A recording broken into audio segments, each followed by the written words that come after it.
We've started work on the cabinetry for the tiny house. In fact, our kitchen cabinet is already installed.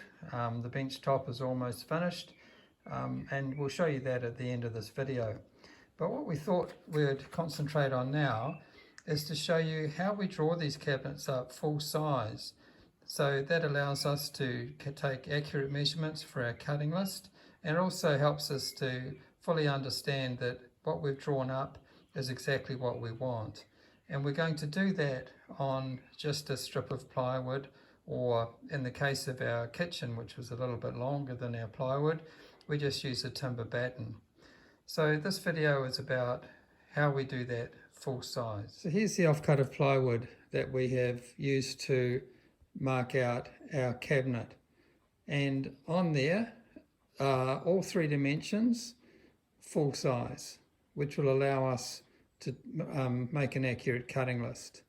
So if we have a quick look at that, we'll look at the whole thing and then I'll come back and explain it in terms of each dimension.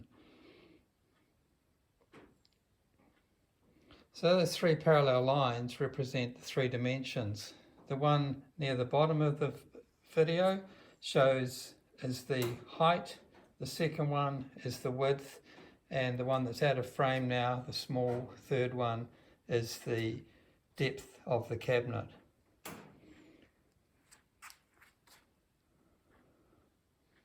And then at the top, the cabinet finishes, and there's provision for a scribed pelmet, which will come in later. So let's have a look now at each of those three dimensions individually. The segment of the video, we're going to concentrate on the vertical dimension, or the height of the cabinet. And I've covered up the other two dimensions, the width and the depth, with just a piece of plywood, so we can just concentrate on this. So here we are at the bottom. So the bottom of the plywood is the floor of the tiny house. We have 120 millimeter toe kick, and that floor is the floor of the cabinet. That's 18 millimeters, and then the door is in front of that, finishing flush with the floor. So if we come up here, simple cabinet, we've got some small dots, and this represents the positions of the shelf pins at 30 millimeter centers, which will give us a number of options for our adjustable shelves. The next significant part of this vertical dimension is the fixed shelf. It's sort of near center, it's a little bit higher than center, and that's because it has to accommodate the vacuum cleaner that Claire has. And again, in front of that fixed shelf is the door. We carry on up, more adjustable shelf pins, you can see there, and then the next part is another fixed shelf, and where the door splits. So we have a lower door, goes to about 1900, and then a top door where things can be put which aren't accessed very often. Provision for a shelf there if we want it, with just a few shelf pins, 4 more shelf pins there. And then we get to the top of the cabinet, and the door finishes flush with the top of the cabinet at about 430, and then we have that provision for the scribed panel. The next dimension we're going to look at is the width of the cabinet. It's a pretty straightforward cabinet. We simply have an 18 millimeter end. The doors are full overlay, so they go right to the edge of the cabinet. We then have a center division, and you can see that the doors join on this division or close onto this division, so the right hand and the left hand door, and you also see in that part of the video the cabinet is 1100 wide. And then we come up to the end and we simply have another 18 millimeter end, and again it shows the full overlay doors.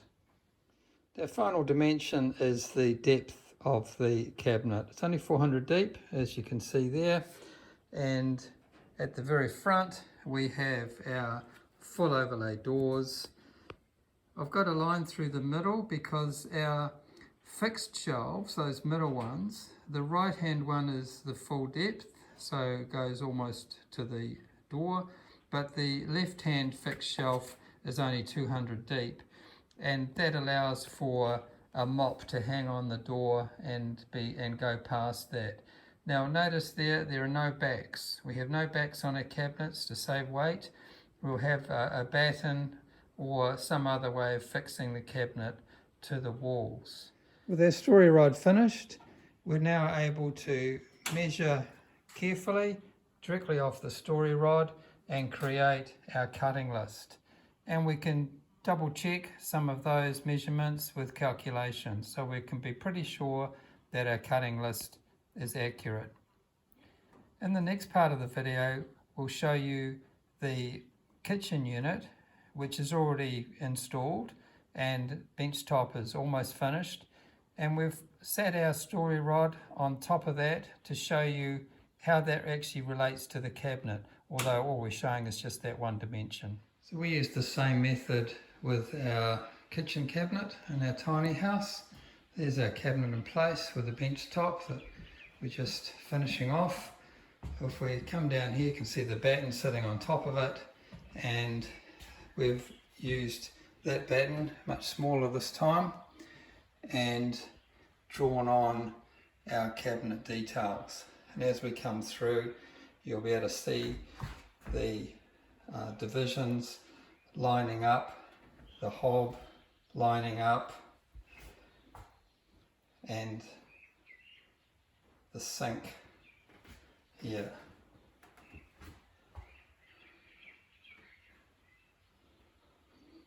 It's another division, clothes washing machine under there. And then we may end up having a bench flap on that as well.